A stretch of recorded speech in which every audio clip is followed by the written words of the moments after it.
नमस्कार दोस्तों, अगर आप यूपी टेट की तैयारी कर रहे हैं तो यह वीडियो आपके लिए बहुत ही इम्पोर्टेंट है, क्योंकि यूपी टेट में वर्तनी से संबंधित बहुत सारे प्रश्न पूछे जाते हैं और वर्तनियाँ ज़्यादा गलत हो जाती हैं। तो आज मैं आपके सामने 30 प्रश्नों का श्रृंखला लेकर के उपस्थित हूँ। इसमें से मुझे काफ़ी विश्वास है कि 2-4 प्रश्न तो आपका यूपी टेट में मिल ही जाएगा, ठीक है ना? तो आइए देखते हैं।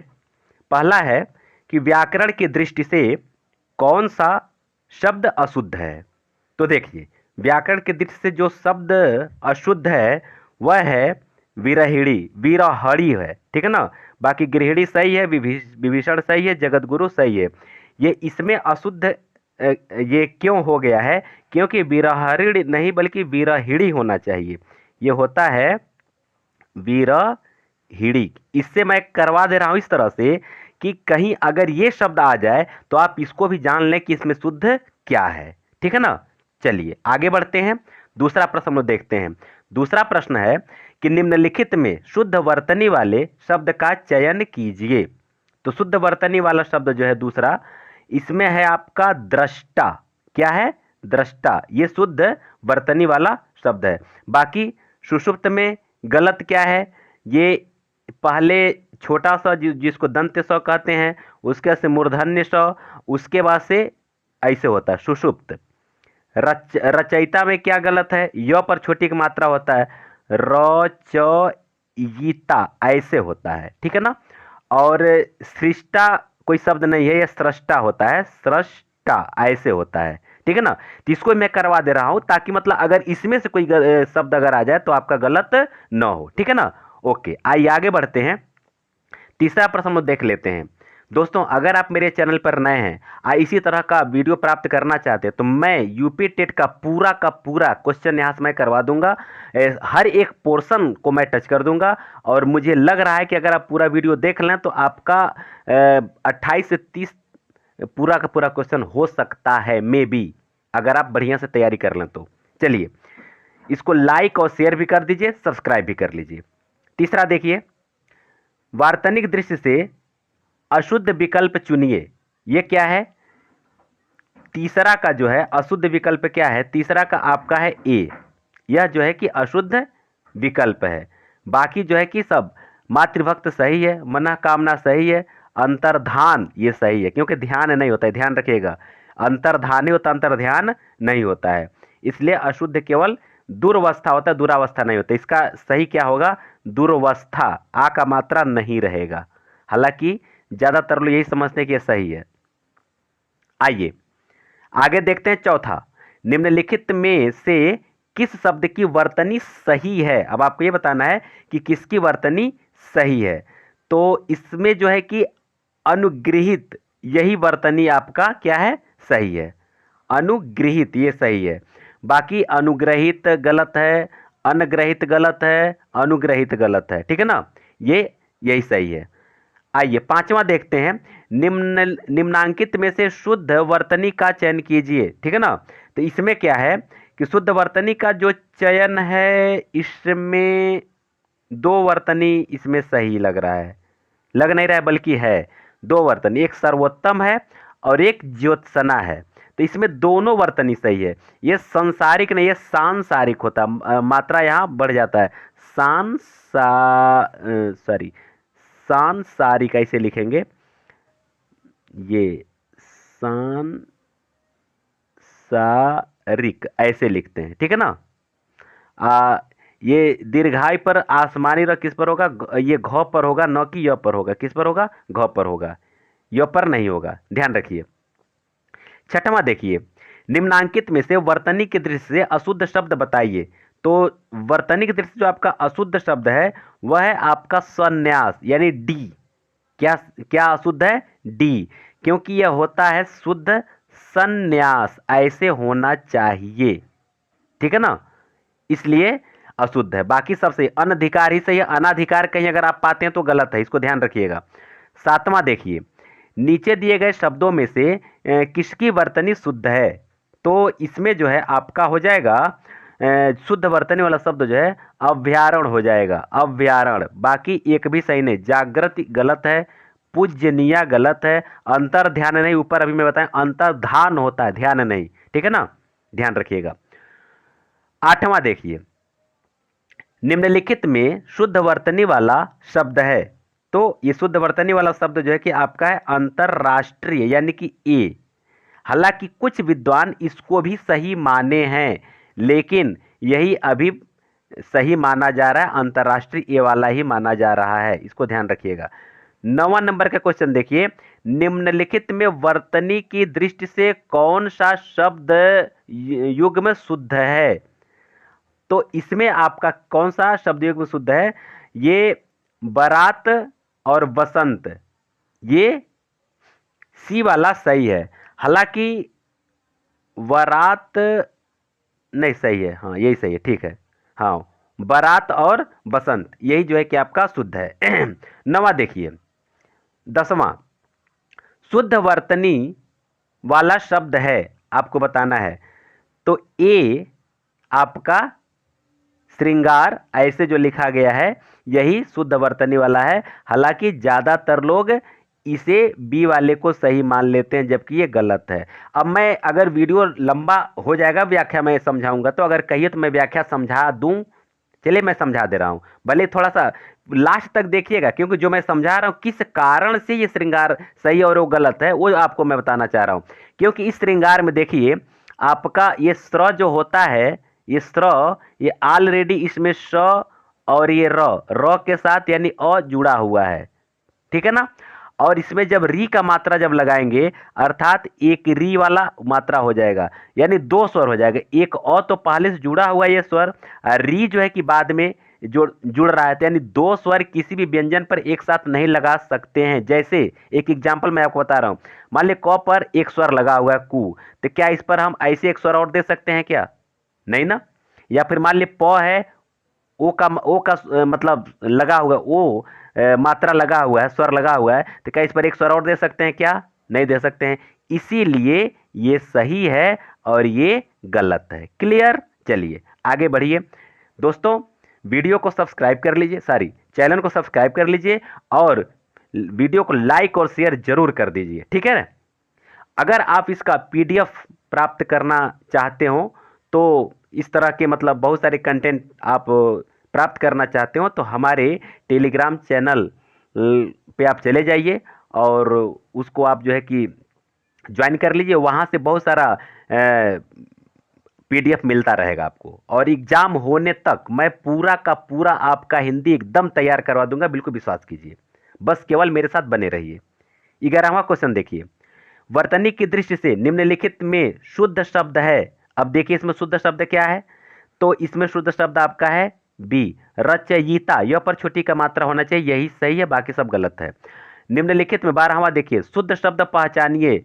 अब यहां आपको शुद्ध शब्द जो पहचानना है, इसका है डी, ऐतिहासिक ही सही है, बाकी सब गलत है। सहानुभूति गलत है, अनुपातिक गलत है, अश्रु गलत है, ठीक है। आइए शुद्ध वर्तनी का चयन कीजिए, 13।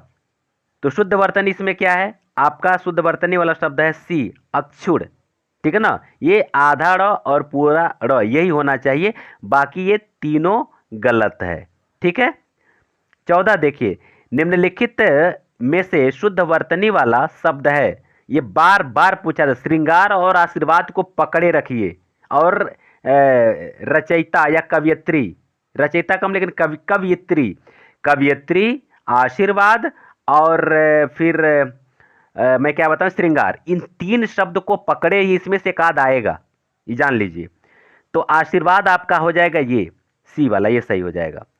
कौन सी वर्तनी शुद्ध है, आपको ये बताना है। तो शुद्ध वर्तनी वाला जो शब्द है वह है विशेष, ये आप इसको जानते भी हैं, कोई बहुत कठिन नहीं है, ठीक है ना। आगे हम लोग 16वां नंबर का क्वेश्चन देखते हैं।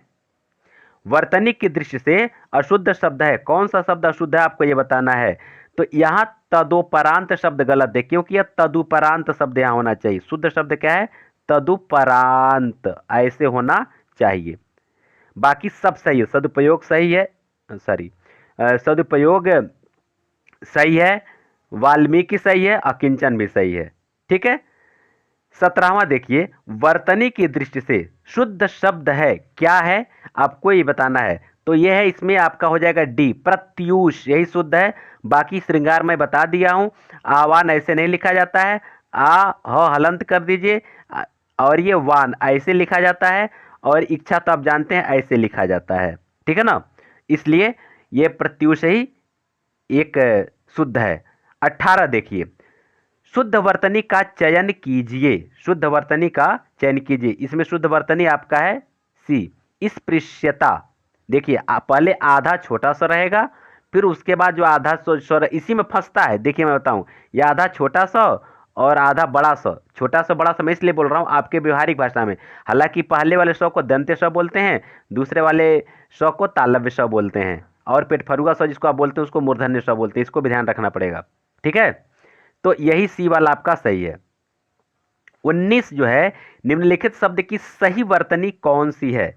तो देखिए 19 आपका है ज्योत्सना। ये जो लिखा हुआ है बी वाला, यही सही है। आधा त आधा स, ये दोनों होना चाहिए। आधा त आधा स, ये भी बहुत इंपॉर्टेंट है।